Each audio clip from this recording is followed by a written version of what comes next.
CNN's David Chalian is back with me. I was grateful for that, as anybody who is the subject and the victim of anti-Semitism, hate, or any other hate. And the key is, which we have learned the hard way, is you've got to call it out no matter where it comes from.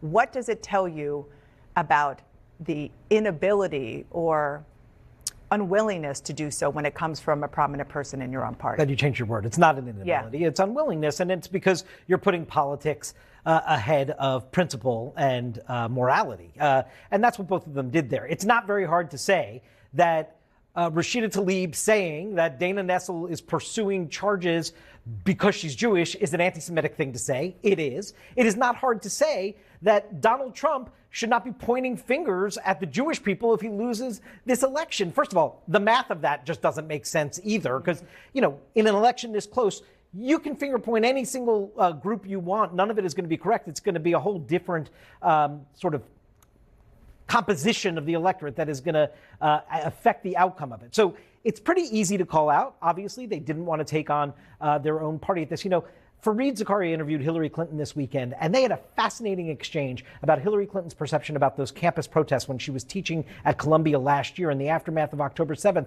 She had no problem calling it out, even though some of those young supporters may have been Democrats in their political ideology, calling that out as something other than critiquing the Israeli government as what it was, which was, some anti-Semitism coursing through that. So you got to call it out when it's in front of you. And the key is it's not going away. Debbie Dingell just released a statement about more violent incidents in Ann Arbor, calling it out as anti-Semitic and saying others are about Islamophobia, which are also being called out. I should say Sarah Jacobs called out some Islamophobia, this Congresswoman, Sarah Jacobs, about Rashida Tlaib.